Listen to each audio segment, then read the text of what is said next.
¿Cuánto me van a subir el plan de la ISAPRE? ¿Me van a devolver dinero o solamente a través de excedentes? ¿En cuánto tiempo?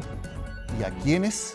Son preguntas que todos nos seguimos haciendo y luego de que el Congreso aprobara la ley corta de ISAPRES.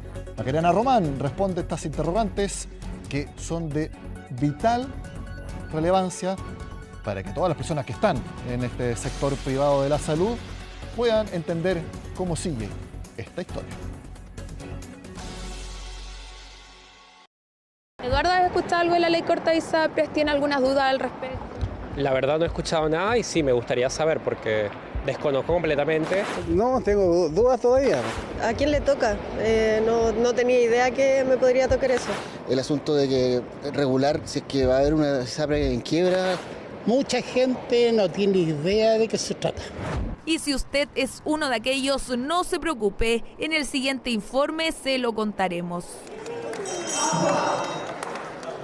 El proyecto, ya despachado por el Congreso, fue presentado para hacer cumplir el fallo de la Corte Suprema, sin poner en riesgo el sistema de salud, y establece, entre otras cosas, la devolución de los cobros excesivos por las ISAPRES. Los montos cobrados en excesos deben devolverse y las ISAPRES van a tener que pagar la totalidad de la deuda que mantienen con sus afiliados y afiliadas en cuotas establecidas con prioridad a las personas de mayor edad, dando, insisto, estabilidad al sistema.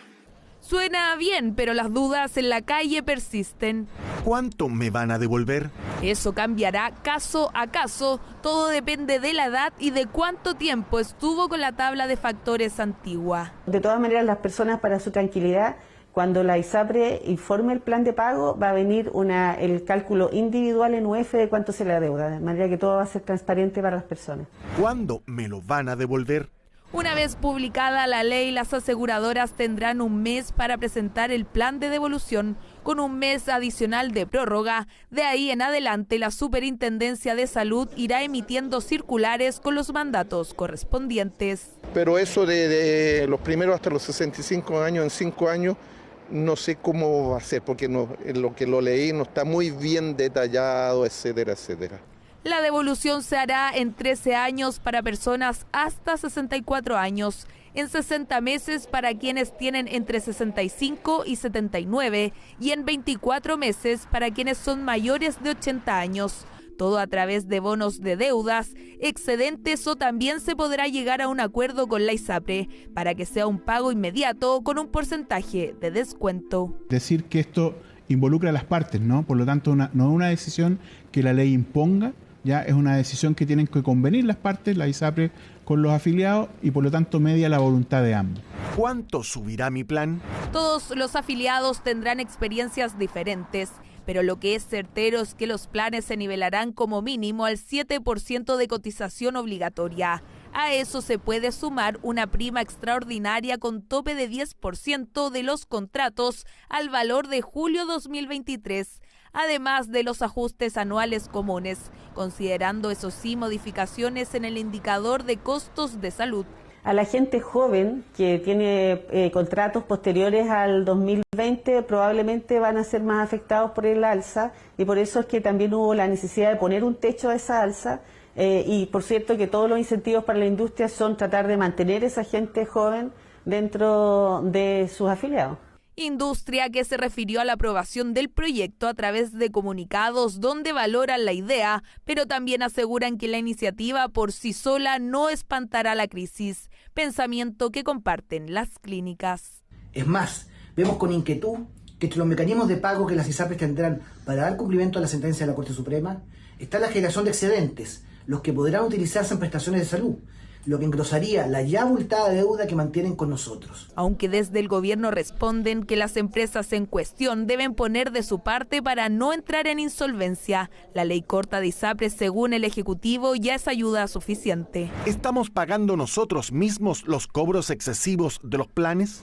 No debería ser así, ya que las alzas consideradas serían menores al resultado de la adecuación de la prima GES, la tabla de factores que rija en septiembre de este año y la devolución correspondiente, aunque como en la mayoría de los puntos, todo dependerá de cada caso. Sí, lo único que tenemos hoy día claro es que nada se desploma, esta cosa fatalista, horrible que iba a pasar, no va a pasar ya. Y que hoy día vamos a tener un FONASA con nuevas modalidades mucho más atractivas. Eso es lo único concreto que tenemos al día de hoy. Claro, porque quizás lo más valorado de este proyecto es que se fortalece FONASA a través de la modalidad de las licitaciones que haga el sistema público de seguros complementarios, todo con el fin de equipararlo lo mejor posible con el sector privado. Cambiamos de tema y les cuento que el cobre se acerca a $5 la libra. Este martes, en los contratos a futuro, ya llegó a 4,89 centavos. En la zona MI creen que va a llegar a ese precio. Veníamos con una tendencia alcista, algunas predicciones hablan incluso de $5, así que nos vamos acercando a esa predicción. Yo creo que hay que ser cauto, hay que tomar esto con cautela. Y principalmente yo diría que esta situación nos llama a volver a insistir en que es necesario poner en producción la mayor cantidad de proyectos posibles. Yo creo que es la hora que pensemos también en prioridades presidenciales para algunos proyectos o para que algunas empresas tengan espacio para mejoras operacionales que permitan incrementar la producción, porque hay que aprovechar estos precios. Y sobre todo porque estos precios dan cuenta de una necesidad hoy día, especialmente de cobre en el mundo, relacionadas con electromovilidad, ¿no es cierto?, y el combate al cambio climático. Esta jornada Hacienda actualizó sus proyecciones y aquí las vemos en pantalla. Como se esperaba, subió su estimación de crecimiento. Antes estaba en 2,5%, ahora está en 2,7% para este año. La demanda interna, que es la suma del consumo con la inversión, 2% de crecimiento. La inflación también subió. Antes estaba en 3,1%, ahora está en 3,8%. Aquí coincide con la última encuesta de expectativas económicas. Y como veíamos, se subió la estimación de precio promedio del cobre a $4,20 la libra. ¿Esto qué permite? Que hayan mejores ingresos fiscales. Muy importante para la siguiente gráfica que vamos a ver a continuación, que es cómo reducir los déficits. Es decir, porque todavía el Estado tiene más gastos que ingresos. Y eso es lo que vemos en pantalla. ¿Cuánto se estima que será el déficit efectivo? Es decir, lo que concretamente sucederá en 2024, un déficit de 1,9% del PIB, más o menos $6.000 millones. El más importante es el que está abajo, el déficit estructural, que tiene que ver con ingresos estructurales, es decir, de todos los años con gastos estructurales. Y ese es el que hay que ir bajando, pero este año es mayor de lo que se esperaba, será de 2,2%, se esperaba que fuera de 1,9%. Eso no es una buena noticia. Y lo siguiente muy importante, la trayectoria de la deuda pública. ¿Se acuerdan cuando entrevistamos a la directora gerente del Fondo Monetario Internacional? ¿Cómo veía a Chile en este aspecto? Ella dijo que es un número que se podía manejar y ella ve que Chile está siendo prudente. Bueno, estas son las últimas estimaciones. ¿Cómo cerraría la deuda bruta del Estado este año? 40,6% del PIB. 2025, 41,2%. 2026, 41%. Y en 2027 y 2028 se estabilizaría en 40,8%. Estos son los números que más están poniendo atención los analistas y que aspectos como el cobre o el crecimiento de Chile, que involucra mayores ingresos fiscales, son las claves para estos números. Y que es muy importante que no siga subiendo esta deuda para que así las clasificadoras de riesgo no empeoren la calificación de nuestro país. Hacemos la pausa en la agenda económica y al regreso les mostramos el último mensaje del presidente Gabriel Boric a los bancos de nuestro país y también qué respondieron los bancos. Todo acá en la agenda económica al regreso de la pausa.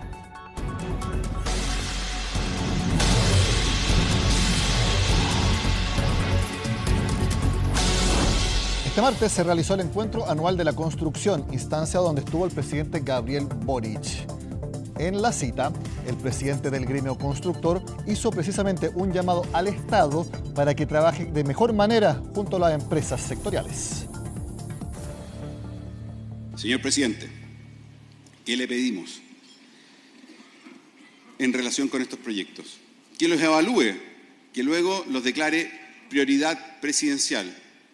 La economía del país lleva más de una década estancada y una de las razones por las crecientes dificultades para materializar las inversiones. Como constructores, lo vivimos en el día a día, en particular con aquellos proyectos cuyo mandante ha sido el propio Estado. Los proyectos de infraestructura pública tienen falencias que aumentan la conflictividad durante su ejecución, elevan sus costos y, sobre todo, perjudican a las personas y a las comunidades al retrasar su entrega. Trabajar con organismos públicos debería ser garantía de una buena relación contractual, pero en la realidad lo que ocurre es que es lo contrario. Y uno de sus efectos es la creciente pérdida de interés de las empresas por ejecutar obras para el Estado. Por supuesto que había mucha atención respecto a si el presidente Gabriel Boric haría otro comentario respecto a la banca y el financiamiento a la construcción. Recordemos lo que dijo la semana pasada el presidente, de que los bancos habían sido algo coñetes con el sector. Bueno, el presidente Boric volvió a enviar un mensaje al sector financiero. Insisto, más allá de cualquier adjetivo, no me interesa la polémica, me interesan las soluciones. Desde mi perspectiva, uno de los problemas que tenemos en materia de crédito es que los bancos adoptaron una tesis muy pesimista respecto de las proyecciones de la economía chilena y, por ende, de manera quizás previsoria, acumularon provisiones muy por encima del requerimiento regulatorio, en previsión de una crisis que no llegó y que no va a llegar. Y por eso, más que reprochar una u otra actitud, y muy en línea del espíritu cooperativo y constructivo que tuvo Juan Armando en sus palabras, los invito a la Asociación de Bancos y a los bancos particulares a actualizar su visión de la economía y a darse cuenta que una visión excesivamente restrictiva del crédito lo que provoca es que juega en realidad de la calidad de su propia cartera porque al cortarle el crédito a empresas que dependen mucho de su capital de trabajo, aumenta el riesgo de impago por parte de estas. Y la construcción es el mejor ejemplo de aquello. Ahí vimos la invitación del presidente Gabriel Boric. Precisamente se la extendemos al presidente de la Asociación de Bancos, José Manuel Mena, que está al contacto de Agenda Económica. José Manuel, gracias por estar con nosotros. Hola Nicolás, un gusto poder saludarte y buenas tardes a todos los espectadores. El presidente Boric ahora señaló que la banca ha sido demasiado pesimista y los llamó a actualizar su visión de la economía. ¿Cómo le responde al mandatario? Yo concuerdo con la mirada de que es necesario enfocarse en las soluciones. Pero dicho eso, tengo que partir de comprender cómo actúa la banca. La banca es una organización, es una industria que está totalmente regulada en su actuar por la Comisión de Mercados Financieros y por el Banco Central. Los bancos, individualmente, toman decisiones todos los días en términos de inversiones, en términos de crédito, por el lado de los activos. También toman decisiones por el lado de captación, ¿no? Emisiones de bonos. Todas esas decisiones no se hacen en base a voluntarismo optimista ni en base a pesimismo. Se hacen principalmente en base a conceptos técnicos, a normas que están en el ámbito del regulador, hacia prácticas internacionales, las mejores posibles, basileas el contexto en donde nosotros actuamos. Y termino esa idea básicamente en tener los antecedentes que respaldan cada una de las decisiones. En el caso de los préstamos, lo que implica la gestión de riesgo que ello involucra, aquí está principalmente una mirada que busca apoyar al deudor de manera que pague, pero al mismo tiempo hacer una gestión prudente en términos de que los créditos deben ser sanos. Ahora, José Manuel, ese trabajo... Sí. El presidente directamente les dijo que habían sido más pesimistas de lo que fue realmente la situación económica del país. Incluso el presidente habla de una crisis que no llegó. ¿Usted cree que fueron más pesimistas de lo necesario? A ver, dos elementos. Cada banco tiene estructuras de políticas de crédito de riesgo independientes entre sí. cada banco tiene estructuras que toman las decisiones que son obviamente independientes. Cada banco tiene economistas que hacen una mirada de mediano y largo plazo. Algunos tienen apoyos internacionales, de hecho la mitad de la banca es internacional. Lo que enfatizo es que las decisiones de crédito son decisiones que deben ser dadas hoy día bajo una mirada del regulador y del Banco Central. Y esas decisiones están basadas en elementos técnicos. Solo para poder reafirmar el punto, la banca se ha demostrado que es una organización, una industria que ha apoyado a los clientes. Y en efecto, hemos tenido un periodo muy malo en términos de crediticio y de actividad económica. Estamos en un ciclo contractivo tal vez el más largo de nuestro país en los últimos 40 años. Y sin embargo, un solo dato para ejemplificarlo.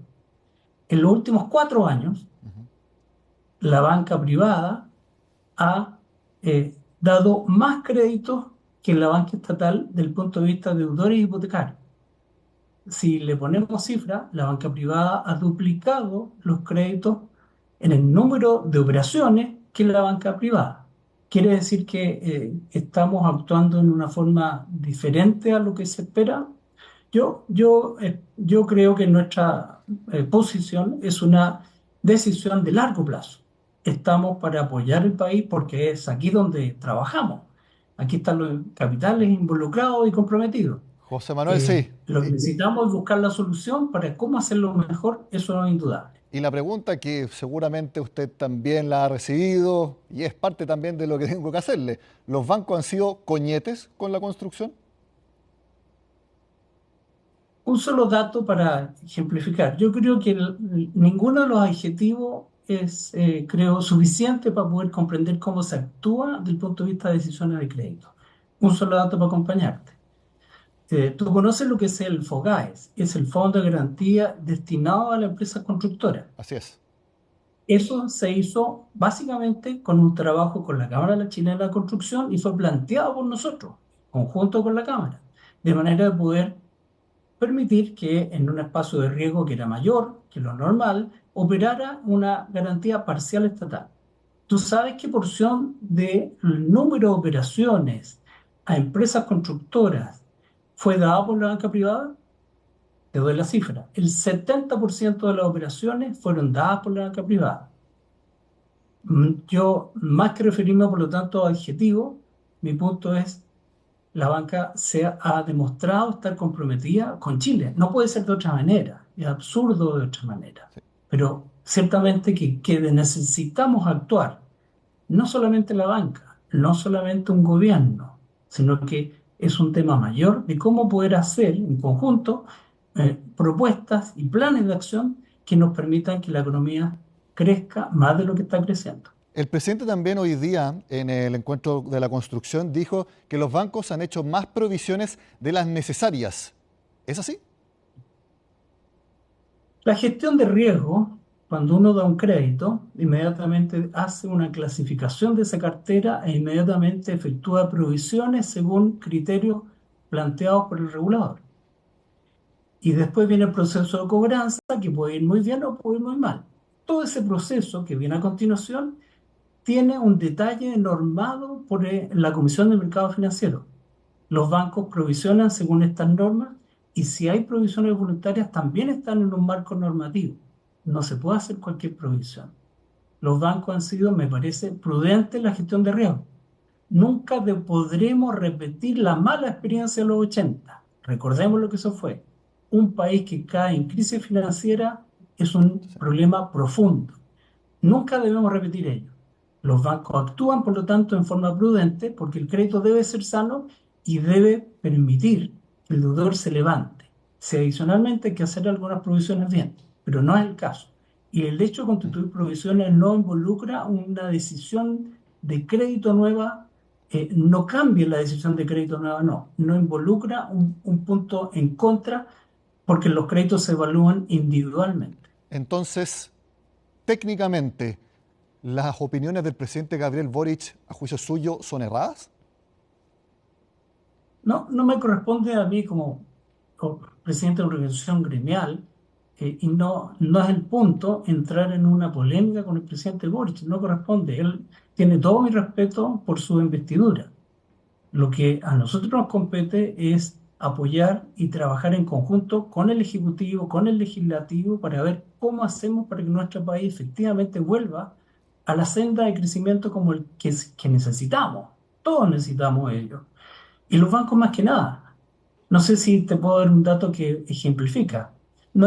Es el siguiente. No hay ninguna industria en nuestro país, en Chile, que tenga un tamaño, un monto de capital involucrados como es la industria bancaria. Hoy día está en torno a los 50.000 millones de dólares. No hay ninguna industria que tenga capitales comprometidos a esa magnitud. Y esos capitales no están comprometidos para un año, para 6 meses, son decisiones de largo plazo. Están para 10, 20 o más años. Y por ello es tan relevante y nos interesa, el apoyar procesos en que permita que el país tenga una base de crecimiento, tenga una base de inversión y por ende una base de empleo. Todas esas palabras finalmente repercuten en la capacidad de pago de las empresas, de las personas y que por ende permite que el sistema bancario sea sano. José Manuel, mi última pregunta es una que yo le he hecho repetidamente en los últimos 3, 4 años. ¿Usted mantiene la proyección de que las tasas largas en las cuales se basan los créditos hipotecarios van a seguir altas más o menos al nivel actual? Esa es al menos la opinión de la presidenta del Banco Central, Rosana Costa. Sí, tú tienes buena memoria, Nicolás, porque te acuerdas de lo que yo mencioné hace ya creo que a esta altura casi 4 años, puede ser, de ese orden. En efecto, yo creo que lamentablemente las tasas van a seguir largas, las tasas largas van a seguir altas. Y hoy día están en torno al 5%, y en la comparación con lo que era la base prepandemia, que era el 2%, yo no las veo bajando en forma acelerada. ¿Qué condiciones podrían haber para que eso me equivoque y podamos, como país, volver a tener tasas europeas? La posibilidad primera es que el país crezca, que las cuentas públicas sean más sanas de lo que es actualmente, significa contener y ojalá disminuir la deuda pública. Y en resumen, ¿cómo hacer para que las clasificadoras internacionales nos mejoren las notas, no las empeoren? Ese es el trabajo que hay que hacer. Es un trabajo público-privado, es un trabajo persistente. Significa, en algunos casos, tomar decisiones duras, pero es la única manera de volver a recrear el ahorro a largo plazo, volver a tener inversionistas disponibles para comprar Chile a 30 años, que es naturalmente la base para poder volver a tener crédito hipotecario, ojalá cerca de UF+2, ojalá a 30 años y no a 20 como estamos lamentablemente hoy día. José Manuel Mena, presidente de la Asociación de Bancos, muchas gracias por su tiempo con Agenda Económica. A ti, Nicolás, muchas gracias y buenas tardes. Antes de terminar el programa, les contamos que Santander informó que tuvo una filtración de datos tanto de clientes como de empleados en España, en Uruguay y también en Chile. Sin embargo, no hubo contraseñas ni claves de clientes que estén vulneradas. Grupo Santander tomó conocimiento sobre un acceso no autorizado a un proveedor externo que contenía las bases de datos de clientes de Santander Chile y de los colaboradores de la entidad, procediendo de forma inmediata a bloquear dicha base que contenía datos generales. Queremos ser enfáticos. No hay claves ni contraseñas vulneradas. Tampoco hay información transaccional comprometida, por lo que todos nuestros clientes pueden seguir operando a través de los distintos canales de Santander y con total y completa seguridad. Contamos con estrictos protocolos ante este tipo de ciberataques, que fueron aplicados desde el primer minuto y estamos comunicados de forma permanente con las autoridades pertinentes. Así termina la agenda económica de este martes. Sigan acá en CNN Chile.